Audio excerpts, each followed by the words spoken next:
This is Kirby Customs, showing you a install video of a Gate Titan V2 into a Retro Arms gearbox that's going into a Lancer Tactical V2 M4. Here you can see I'm removing the gears one by one, keeping them separated from everything else along with the trigger. And now I'll be removing the safety lever as the Titan does not need it. Titan takes the place of that, so it's unnecessary.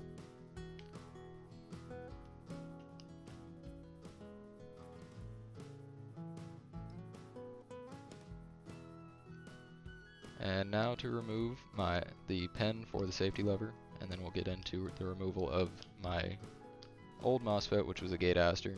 Just making a slight upgrade into the Titan, get a little bit more trigger sensitivity and better performance, as the aster tends to have issues with light getting into the gearbox. You can probably see some of the holes on my gearbox are covered up because of that, just with electrical tape, which helped, but did not completely eliminate the issues. So we're putting in a Titan.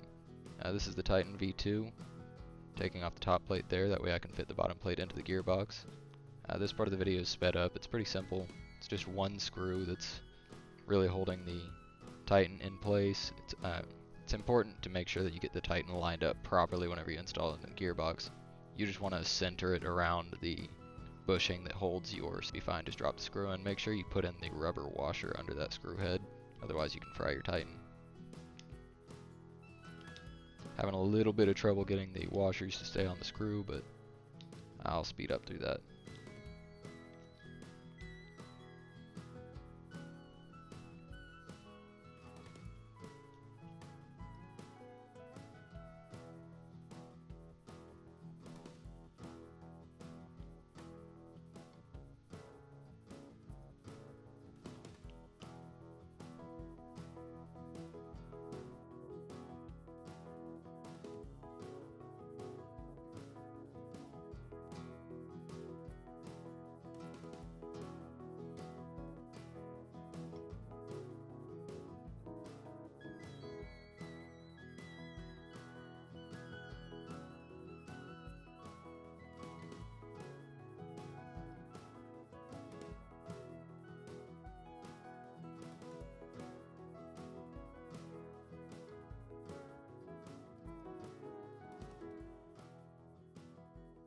We've got the screw secured on that gearbox. It's time to start routing wires and getting them out of the way of the gear head on the motor, along with dropping the trigger unit and putting the top plate back on the Titan itself. It's really important to make sure that the wires are out of the way of the motor gear, otherwise you'll end up shredding them, and that will cause all kinds of problems, and you'll have to completely rewire your MOSFET, which isn't too painful, but is annoying. Nobody likes to deal with it, so just make sure that you route it under, throughout the gearbox properly. Get it under the guard that's there on the bottom of the gearbox where the motor connects. There should be a little bitty guard that pokes out that you can run your wires through to hold it out of the way of that spinning gear. Here you can see I'm just testing how well the gears spin. Realized here needed to relube this gearbox. I recently put it together and just didn't really lube it properly, because I was just waiting for this Titan to come in so that I could get it installed. So I'm using some super lube synthetic grease just all over the gearbox, where the gears sit on both sides of the gearbox, as well as on the rails for the piston, just to make sure everything moves smoothly. Make sure you take everything out. I left the Titan in while I was lubing, but I used a paintbrush to make sure that I didn't get any gears on the sensors for that MOSFET. If you get any of that grease on those sensors, it can mess up your performance on the MOSFET because of the optical units on it. So just make sure if you do leave it in, try your best not to get any grease on those sensors. You can see where the sensor is located if you go into the manual for whatever your MOSFET is, and just avoid those. And if you do happen to get grease on them, use some isopropyl alcohol, and just don't soak your MOSFET, obviously, but just use a small brush, maybe a paper towel. Get a little bit of that isopropyl alcohol on there, clean it off. Here I am just using my finger to get a small amount of grease on there, which I'll then spread with my paintbrush that I only use for this lube, so there's nothing else on it. Just make sure you get both sides of the gearbox really well where the gears sit, and the piston rails. Otherwise, you'll get some grinding, get a little bit of heat probably from your motor having to work harder than it needs to. With that grease, the gears will spin a lot smoother, be easier on your motor, get better performance, get a longer run time before things get hot.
Now that all the grease is in the gearbox and everything's lubed up and good to go, we're going to start installing the gears back into the gearbox.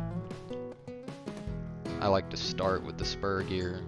Everything goes a little bit easier if you put that one in first. Otherwise, you're having to leverage it under the other two gears, the pinion and the sector gear, which is not fun, and it's honestly just easier to start with spur gear. You move towards the sector gear. Make sure your delayer chip or that little rod on your gear is not going to be in the way of your tappet plate. Otherwise, your gearbox might be a little bit harder to get back together. It's a lot easier to get the anti-reversal latch, which I just showed you, back on if you put it in before you put the bevel gear back in. Make sure you hold it on, or hold it down while you're putting the gearbox back together, otherwise it might slip out of the hole, move around a bit, and get in your way. Just applying a little bit more lube on the surfaces of the gears. Not really necessary since we just lubed up the inners of the gearbox, but I like to put a thin film on those gears just to really make sure everything's spinning freely and smoothly.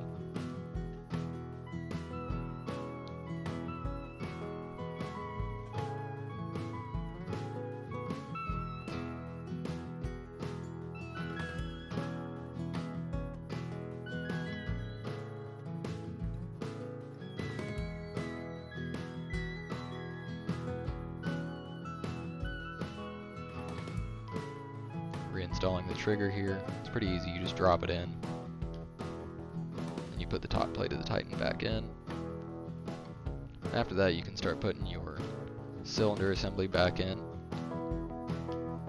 Hardest part of this is getting that little spring around the rod in the gearbox that holds that tappet plate and applies tension onto the tappet plate.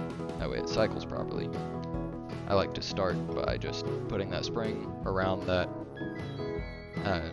around that rod and then pulling the cylinder away from it and dropping it into place.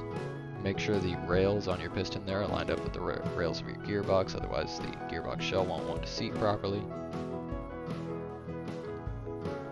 I'm not showing shimming in this video. I had already shimmed this gearbox. I can upload another video of the shimming process on my next project.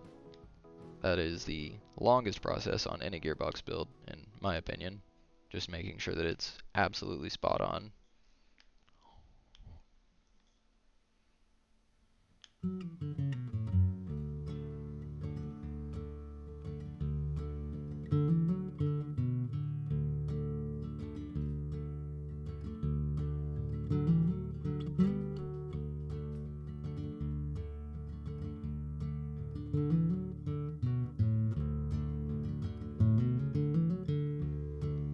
Alright, now that everything is back in the gearbox, it's time to put the top portion of the shell back on.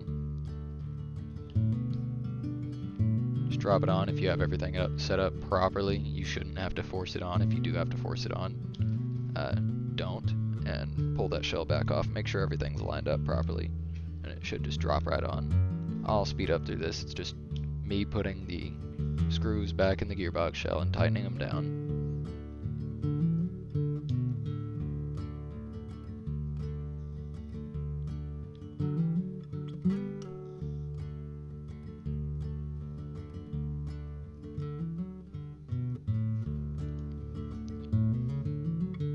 There you saw I was just kind of going through and making sure everything was moving as it should, checking the tappet plate that it had movement, checking that the trigger had movement.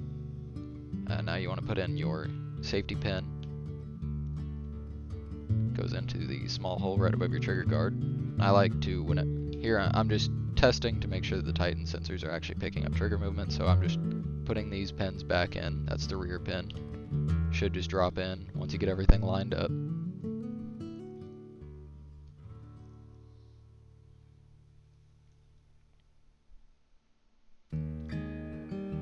This is just the mag release. It's different on a few other gearboxes. With this one, it's just one small screw and a spring that feed into that rod on the other side. I've seen some gearboxes where you have to actually spin the large flat portion of the mag release. Those are a little bit more difficult to deal with. This one is relatively easy. Seated properly and those pins are in. It's time to put in the bolt release, which doesn't do anything on a Lancer V2, but it looks cool, so we'll put it back on. Then we'll go to the motor grip. Make sure you don't damage those wires whenever you're feeding them back into the motor grip, and it should just slide on. If not, you're probably hitting wires that you might have pushed a little bit too far out of the gearbox. Then you should have 4 small screws that go into that motor grip to hold it tight against the gearbox. I'll just speed up through putting those 4 in.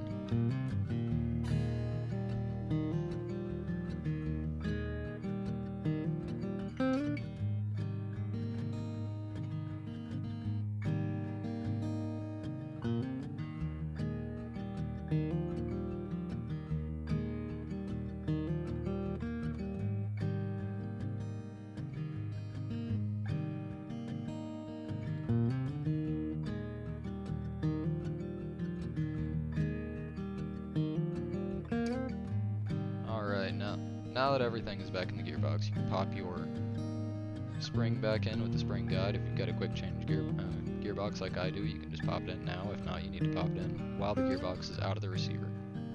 Here I'm just bending those new motor connectors to a 90-degree angle so that they can fit the motor properly in your pistol grip. Then I'll just drop the motor in, pop on those connectors, and pop the motor plate back on.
Now that everything is taken care of up front, you can put your buffer tube back on. Just run the wire through the buffer tube. I've got this small metal stopper that goes into my buffer tube. Just drops in around the wires to hold them in place right there. Just line it up, drop it in. That'll hold your screw that goes into your spring guide to hold the buffer tube on. Sometimes it can be a little tricky to drop into the hole. It might take a couple tries. And we'll just put that long screw back in, line it up, screw it into the spring guide. That'll hold your buffer tube, and you're ready to put your stock back on. Then you can just slide your front end back on your rifle, and you're pretty much done at that point. Just ready to test fire and make sure that you installed properly. You're good to go.